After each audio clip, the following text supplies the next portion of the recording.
धन्यवाद सहायक जी। उमंगे उछल रही हैं, फूट रहे रस झरने रस के, सत प्रवृत्तियों की कलियां अब चटक रही जनमानस में। पुस्तक परिचय। करो प्रार्थना समझ कार्य सब, लाना यह सुविचार है, माया से यह लिप्त नजर संसार समूचा आता है। दुर्भावों के पोषण से मन का विकार बढ़ जाता है, किंतु कभी समदर्शी के सह भेदभाव ना आभाता है। उच्च चेतना से जुड़ना अब हमें स्वीकार करना ही होगा। एक दुनिया ऐसी भी पुस्तक में क्या है, यह अन्य पुस्तकों से हटकर क्यों है। यह जिस प्रकार बादल समुद्र से जल लेकर धरती को तृप्त करते हैं, समुद्र की महानता नदियों के समर्पण में है। पुष्प प्रकृति को मुस्कुराने की वजह देते हैं। वृक्ष का सारा जीवन परहित हेतु होता है। यह उन्हीं नौनिहालों को समर्पित पुस्तक है जो अपनी मुस्कुराहटों से, अपनेपन से, अपनी प्रसन्नता से इस दुनिया को तिरोहित कर रहे हैं। किसी ने सच ही कहा है, संसार में रहो और संसार को अपने अंदर कभी मत आने दो। और यह बच्चे उन चीजों को पूरी तरह से पालन करते हैं। इसके बारे में, इसके प्रपोज के बारे में मैं आमंत्रित करती हूँ माननीय CMA रवींद्र कुमार जी दुबे, जिनके अथक प्रयत्नों से यह पुष्प गुच्छ निर्मित हो सका है। सत्यम शिवम सुंदरम, यह पुस्तक एक दुनिया ऐसी भी अपने शुभ प्रकाश से आलोकित हो, इसका प्रकाश सब जगह पहुंचे, इसी शुभकामना के साथ पुस्तक परिचय हेतु माननीय श्री रवींद्र जी दुबे।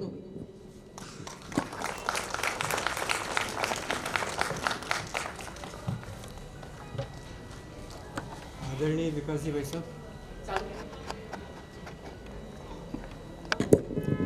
आदरणीय विकास जी भाई साहब, सुनील जी याती साहब, शर्मा साहब, दिवाकर भाई और सामने उपस्थित ऐसे विशेष बच्चों के माता पिता, मेरे स्नेहीजन और सभी कॉलोनी के उपस्थित और मेरे सभी शुभ चिंतक, सभी को धन्यवाद कि आप इस कार्यक्रम में पधारे।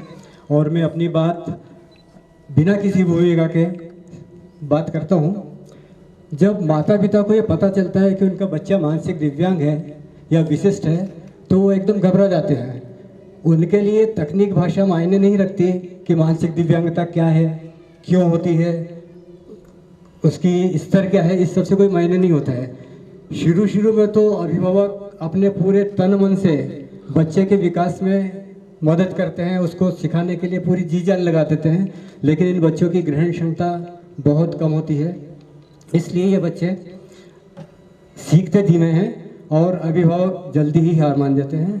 लेकिन जब वो देखते हैं कि सामने दूसरा पेरेंट्स है, वो अपने बच्चे की देखभाल अच्छी कर रहा है, उसको सिखा रहा है, या कोई ऐसी अलौकिक घटना हो जाती है जिससे उनको प्रेरणा मिलती है, और जब प्रेरणा मिलती है तो वो जो है पूरे जी जान से लगाकर दुगने चौगुने उत्साह से अपने बच्चे के विकास में लग जाते हैं। मैं भी एक ऐसा ही अभिभावक हूँ। मेरी बिटिया मानसिक दिव्यांग है। जब पता लगा कि वो मानसिक दिव्यांग है तो हम हैरान परेशान हो गए, क्या करें क्या ना करें, कुछ सूझ नहीं रहा था। हमने शुरू में बहुत ही मेहनत से उसे आगे बढ़ाने की कोशिश की, लेकिन एक स्थिति में आके हम रुक गए और हमने हार मान ली कि हम इसके आगे कुछ कर नहीं सकते। मैं थोड़ा भावुक हो जाऊंगा। उसके बाद एक घटना ऐसी हुई जिससे मुझे बहुत प्रेरणा मिली। हम एक मेले में गए, वहाँ पर एक डॉग शो देखा।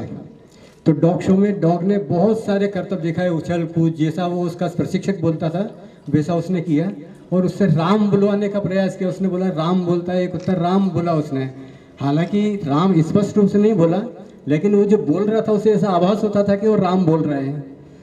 तो ये देख करके मुझे लगा कि जब एक कुत्ते को उसका प्रशिक्षक इतना प्रशिक्षित कर सकता है कि वो राम निकाल पाए, तो मेरी बिटिया तो इंसान है, हम क्यों ना उसको सिखा सकते हैं। और हम दुगने चौगने उत्साह से उसके विकास के लिए लग गए और हम सफल भी हुए। तो उसके बाद फिर मैंने जो है एक लेख लिखा जिसमें मैंने ये सब घटनाएं लिख करके और प्रयास किया। 2-3 पेज का एक लेख था और उस समय विचार आया कि ये लेख मेरा अपना है, मुझे यदि ये मैं लिखूं तो बाकी लोगों को इससे प्रेरणा मिलेगी और मेरे जैसे कितने ही अभिभावक होंगे जिन्होंने अलग अलग तरीके से अलग अलग बच्चों की समस्याओं को सुलझाया होगा, तो क्यों ना उन सब बच्चों, उन सब अभिभावकों से एक एक आर्टिकल लेकर के एक पुस्तक का रूप दिया जाए। और ये मैंने आर्टिकल लिखा था आज से 25 साल पहले, और आज खुशी है कि वो 25 साल पहले जो सपना देखा था वो आज पूरा हुआ। और आप सबकी स्नेहमयी उपस्थिति मुझे बहुत प्रोत्साहित कर रही है। मैंने पुस्तक लिखते समय एक प्रार्थना भगवान से की है, वो आप सब लोगों को सुनाना चाहता हूँ।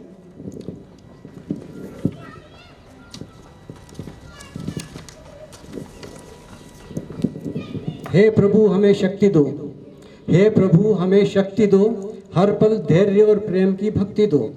दिव्यांगता को दिव्यता में बदले हम, दिव्यांगता को दिव्यता में बदले हम, हर बच्चे को आत्मनिर्भरता की शक्ति दो। हे प्रभु हमारे बच्चों पर वरदान करो, हे प्रभु हमारे बच्चों पर वरदान करो, उनके जीवन को सक्षम और आसान करो। सबके दिल में उनके लिए प्यार जगाओ, सबके दिल में उनके लिए प्यार जगाओ, स्वीकार्यता का सच्चा एहसास दिलाओ। जो नजरें करे तिरस्कार उन्हें ज्ञान दो, जो नजरें करे तिरस्कार उन्हें ज्ञान दो। दया नहीं सम्मान करे इसका भान दो, दया नहीं सम्मान करे इसका भान दो। हे प्रभु हमारी विनती स्वीकार करो, दुखों के बादल हटा खुशियां भर दो। दुनिया के झंझावत हमें न डिगाए, दुनिया के झंझावत हमें न डिगाए। हर कदम पर ऐसा संबल दो, हर कदम पर ऐसा संबल दो। सपनों के पंखों को उड़ान दो प्रभु, सपनों के पंखों को उड़ान दो प्रभु। मुश्किलों में भी आनंद का ज्ञान भान दो प्रभु, मुश्किलों में भी आनंद का भान दो प्रभु। तो ये पुस्तक प्रारंभ के पहले मैंने ये कविता लिखी और पुस्तक के प्रारंभ में इस कविता को प्रकाशित भी किया।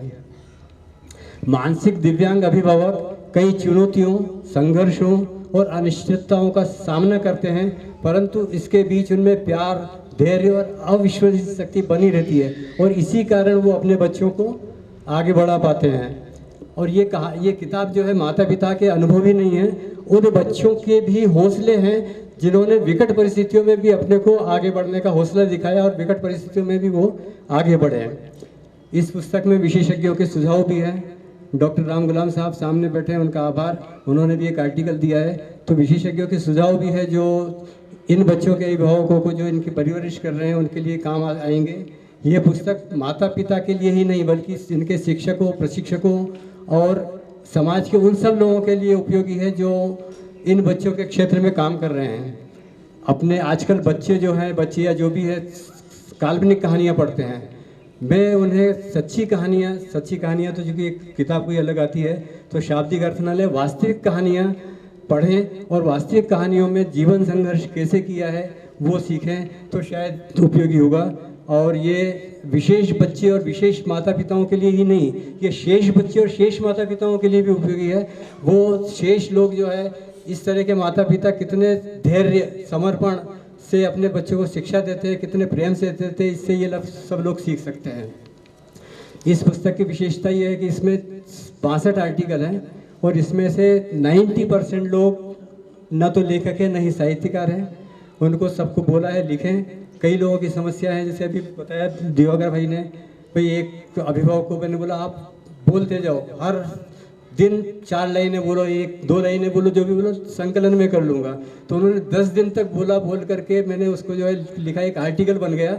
और उनसे मैंने तारीफ़ की, मैंने कहा कि आप एक आर्टिकल नहीं, आप एक उपन्यास लिख सकते हो। ये 62 लोगों के अनुभव ऐसे हैं, उन्होंने अपने 2 पेज, 3 पेज, 4 पेज में उन्होंने उसको समाहित किया है। लेकिन यदि एक एक अभिभावक चाहे तो एक उपन्यास उस पर लिखा जा सकता है। कुल मिलाकर ये जो है मानसिक दिव्यांगता के क्षेत्र में लोगों को जागृत करेगी। और एक चीज़ और है, इसमें कई सारे अभिभावकों का ऐसा अनुभव रहा है कि उन्हें जो परिवार से या समाज से जो सहयोग मिल सकता है वो सहयोग, अपेक्षित सहयोग नहीं मिला। समाज के लोग ये जरूर कहते हैं कि भगवान ने आपको इसलिए चुना कि आप इसकी देखभाल कर सकते हो, आप सक्षम हो, लेकिन इससे ज़्यादा समाज से सहयोग बहुत ही कम मिला है। और कुछ अभिभावक ऐसे भी हैं जिन्होंने अपने बच्चों को पालन पोषण करते करते अन्य अभिभावकों की चिंता को समझा और उन्होंने अपने स्तर पर एक एक संस्थाएं खोल दी। इंदौर में ऐसे कई लोग हैं, डॉक्टर निधि गुप्ता है, डॉक्टर दीप्ति जैन है, हमारे दिवाकर भाई शाह है, यशवंत पंजवानी हैं, अनामिका जैन है, संगीता भंडारी, संगीता पांजरे, माधवी सावंत, ऐसे कई नाम हैं जिन्होंने, ये एक एक व्यक्ति नहीं, ये एक एक संस्था है, अपने आप में एक संस्था है, जिन्होंने केवल अपने बच्चे के लिए नहीं, अपने परिवार के और अपने समाज के बच्चों के लिए इन्होंने चिंता पाली। सबसे बड़ी चिंता अभिभावकों की होती है कि हमारे बाद इन बच्चों का क्या होगा, कहाँ जाएंगे, कैसे रहेंगे। इस विचार को मूर्त देने के लिए Indore society for mentally challenge ने एक अपने भवन का निर्माण किया है, और वहाँ परिकल्पना ऐसी है कि बच्चे आजीवन वहाँ पर रहे, माता पिता की चिंता से मुक्त हो। एक डॉक्टर श्रीमती अनामिका जैन है, उन्होंने अपने स्तर पर एक प्रयास किया है, वो कुछ फ्लैट्स बनवा रही हैं, जिसमें उनका ये विचार है कि अपने जैसे बच्चे और पेरेंट्स, मानसिक दिव्यांग पेरेंट्स और बच्चे वहाँ रहें सब सामूहिक रूप से, तो आगे पीछे जो है सब लोगों में सामूहिकता की भावना होगी और पेरेंट्स को चिंता नहीं होगी हमारे बात क्या होगा। एक परिवार नहीं, 10 परिवार 15 परिवार रहेंगे, लेकिन ये सब बहुत ही छोटी चीज़ें है, मतलब छोटी चीज़ें नहीं, बहुत ही कम है। इस समाज में इन लोगों की संख्या को देखते हुए काफ़ी वृहद स्तर पर काम करना पड़ेगा, और मैं समाज सेवी संस्थाओं से और देश शासन प्रशासन से निवेदन करता हूँ कि इस बारे में सोचें और इन बच्चों के लिए कुछ करें। मैं धन्यवाद देना चाहता हूँ उन सभी अभिभावकों को जिन्होंने मेरी इस किताब के लिए, मेरी नहीं उनकी अपनी किताब के लिए ये, और डॉक्टर दिवाकर भाई शाह का, हमारे गोपाल जी माहेश्वरी का, जिन्होंने पुस्तक प्रारंभ करने के विचार आने के से लेके अंत तक उन्होंने जो है इस पर मुझे प्रोत्साहित किया। मेरे परिवार के, मेरे मित्र और बच्चों के अभिभावकों ने मुझे प्रेरित किया, उन सबके लिए मैं धन्यवाद देता हूँ और आभार व्यक्त करता हूँ। धन्यवाद।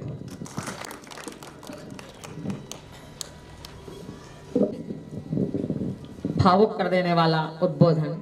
कुछ समय के लिए हम सच में खो गए इन बच्चों के बीच, जो देवदूत हम कहते तो हैं, लेकिन उनके लिए करने के जब का समय आता है तो हम झट से हाथ खींच लेते हैं।